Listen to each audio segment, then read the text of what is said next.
Merhaba, ben Fadime. Kanalıma hoş geldiniz. Bugün sizinle polo yaka, kısa kollu, uzun, yırtmaçlı bir hırka yapacağız. Hırkamızı kimin için yapıyorsak, uzunluğu ve kısalığı da önemli tabii ki bu. Eğer kalçaları geçen bir hırka yapıyorsak, göğsü ve kalçayı ölçüyoruz. Hangisi daha geniş ise ona göre kıyafetimizi örüyoruz. Eğer kısa bir hırka yapacaksak, kalçadan yukarıda başlayan bir hırka yapacaksak o zaman göğsü ölçüyoruz. Ona göre kıyafetimizi örüyoruz. Eğer bebekler için yapacaksak bu hırkayı o zaman göbek bölgesinden ölçü almak durumundayız ve ona göre kıyafetimizi örüyoruz. Şimdi burada zincirimizi kendi bedenimize göre attığımızı düşünüyorum. 8 ve 8'in katları ve ne kadar bolluk istiyorsanız da ona göre de ayarlamanızı yapıyorsunuz. Şimdi başlıyoruz. Zincirimi birinci sıramızı bitirdik. İkinci sıramızı da yine bu renkle öreceğim. Bir zincir çektim ve yandaki zincirimin içerisine bir sık iğne yapıyorum. Burada 2 zincir çekiyorum. 3 zincir atlayıp dördüncüye batıyorum. İkili trabzan yapıyorum. Aynı yuvaya 2 tane yaptım. Tekrar bir zincir, tekrar 2 tane ikili trabzan aynı yuvaya. Sonra tekrar 2 zincir çektim. 1 2 3 dördüncü zincirimin içerisine bir sık iğne yapıyorum. Tekrar 2 zincir çekip 1 2 3 dördüncü zincirime trabzanlarımı yapıyorum aynı şekilde. Birinci sıramız tamamen bu şekilde devam edecek. Şimdi ikinci sıramızı da size göstermek istiyorum. Diyelim ki bütün zincirimiz boyunca bunu yaptık.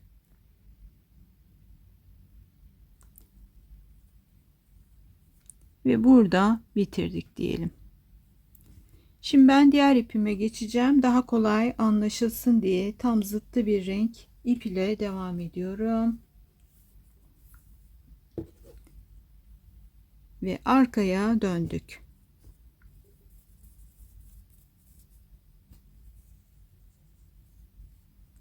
Şurada benim sık iğnelerimin içerisindeyim. Şurada ben ipimi bir sabitleyeyim. Siz aynı renkle yapacaksınız. Bu sadece örnek 2 sırada oluştuğu için ve birbirinin içine girift bir örnek olduğu için size iki farklı renkle anlatmak istediğimden dolayı böyle devam ediyoruz. Burada dönüyoruz. 4 tane zincir çekiyoruz. Tığımızın başına aldık. Üçlü trabzan yapacağız bu sırada.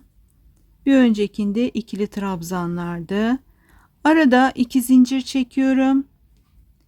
Şuradaki trabzanlarımın ortasındaki bir zincirin içerisine batıyorum.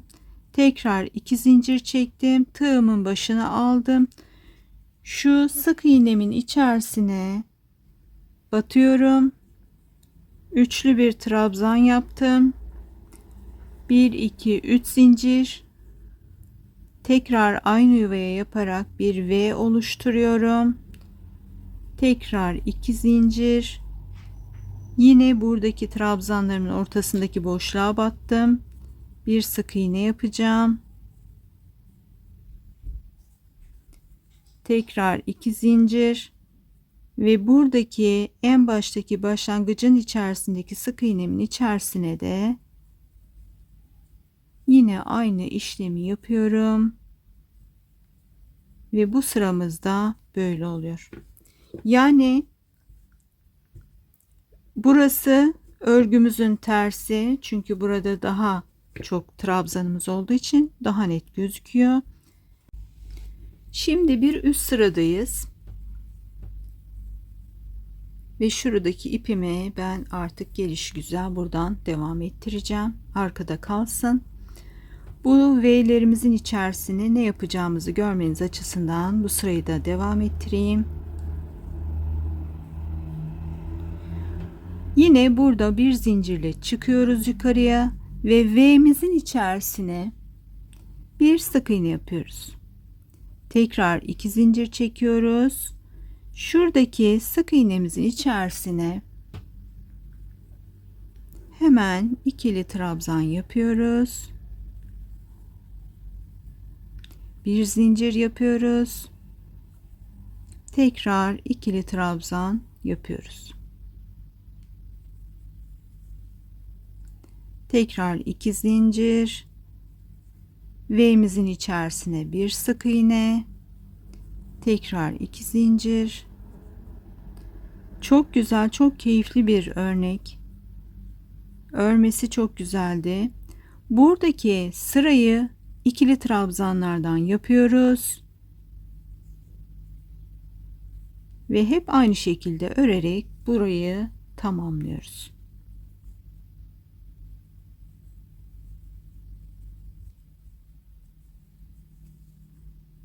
Ve burada tekrar V'mizin içerisine bir sık iğne yaptık.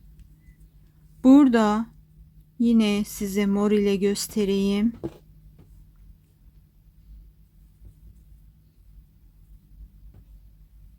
Morum bu sefer diğer tarafta kaldı ama bir miktar göstermek istiyorum.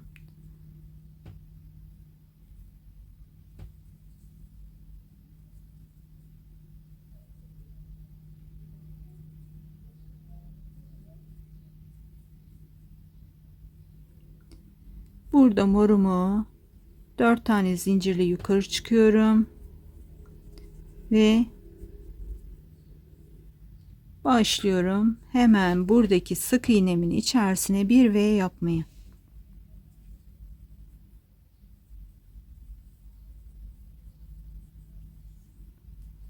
Tekrar dolgularımın içerisine bir sık iğne, 2 zincir, tekrar sık iğnemin içerisine bir V. V'lerin arasında 3 zincir var. Diğer zincirlerimizin hepsi 2 zincir.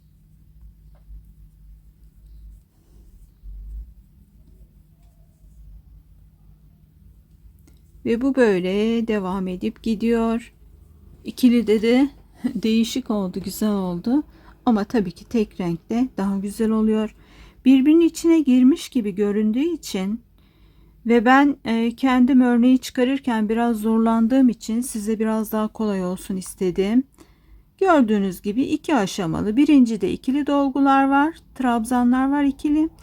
Diğerinde de V'lerimiz var. Sadece sık iğnelerin yeri değişiyor ve örneği hep sık iğnenin üstüne yapa yapa gidiyoruz. Bu 96 zincir çekerek arkayı başladım ve yaklaşık olarak 57 santim ördükten sonra kol oyuntusunu yapmaya başladım. Beraberce detayları görelim. Şimdi ben kol yapacağım. Hemen nasıl yapıyoruz? Şiş örgüsünde şişimize çoklu arttırmalar yapıyorduk. Burada da tığımızla yapacağız bu arttırmaları. Örneğimizde 8 zincire kurulan bir örnek olduğu için ben buraya 16 tane zincir çekeceğim ve başlayacağız örneğimizi şuradaki örneğimize de denk getirmeye çalışarak kurmaya. Şimdi 16 zincirimi çektim ve başlıyorum. Şimdi biz şuradaki alttaki sırayı yapacağımız için 4 zincirde yukarıya çıkabilme adına yaptım ve batıyorum. 4 zincirimin ilk çıktığım noktasına. Burada 2 zincir çekiyorum. 1 2 3 dördüncüye batıyorum. Ve bir sık iğne yapıyorum. Tekrar 2 zincir çektim. 1 2 3 Dördüncüye tekrar batıyorum. Üçlü bir trabzan yaptım. 3 zincir yaptım. Tekrar aynı noktaya batarak bir üçlü trabzan daha yaptım. Tekrar 2 zincir çektim. Dördüncüye tekrar battım. Bir sık iğne yaptım. 2 zincir çektim tekrar arada ve baştaki noktama geliyorum. Şuradaki V'min tepesine de denk gelen bir nokta burası.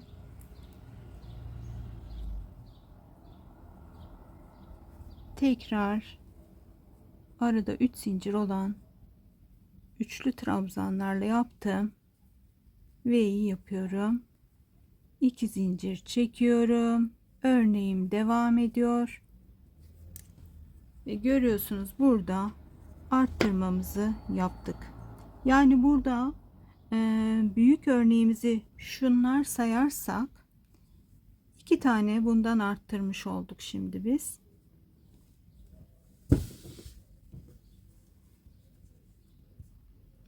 Böylece kolumuzun bir tanesini yaptık. Karşı tarafa kadar gidip tekrar aynı şekilde bir kol daha yapacağız. Arka bedendeyiz. Kolumuzun bir tarafını zincirler çekerek örneğimizi yeniden kurarak örmüş gelmiştik ve diğer tarafa da aynı işlemi yaptık. Bir sonraki sıradayız ve o sıranın örneğini kurarak örüyoruz. Kolu istediğimiz genişlikte örebiliriz.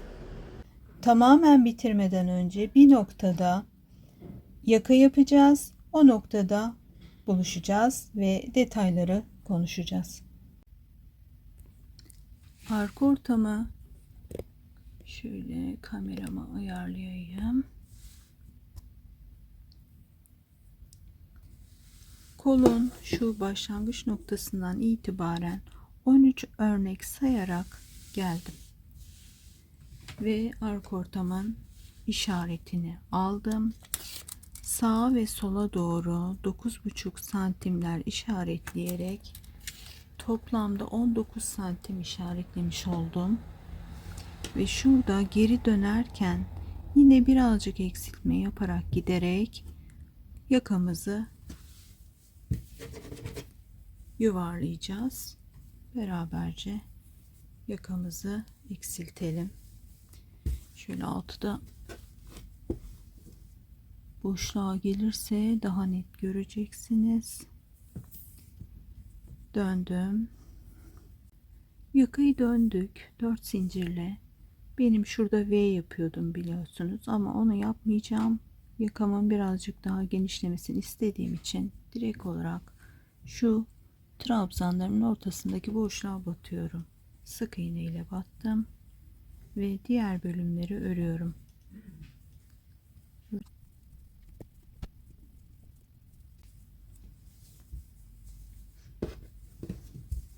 Şimdi sonuncu örneğime başlayacağım. Şurayı beraberce bir sayalım. 1, 2, 3, 4, 5, 6, 7, 8, 9, 10, 11, 12, 13. 14. sırada bitiriyorum. Bu hırkada ön uzun arka kısa diye bir ayrım yapmayacağım.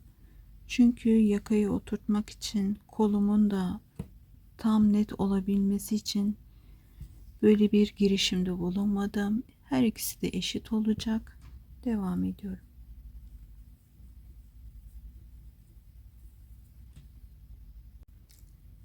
Yakamızı bu noktada bitirmek istiyorum ben.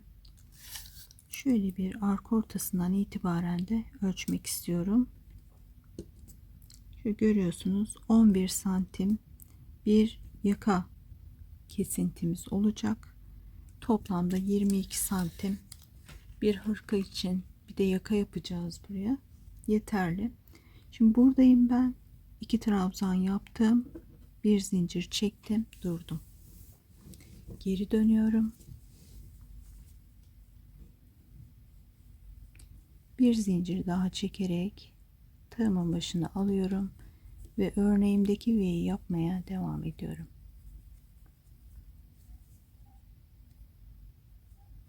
Şurayı tamamlayınca hemen size yakamızın son halini gösteriyor olacağım. Şurada kolumuzun ve omzumuzun son bölümünü yapıyorum. Burada ipimi keseceğim. Şu 2 zincirle bitiriyorum. Hemen yakamızın şöyle yaparak son halini göstereyim.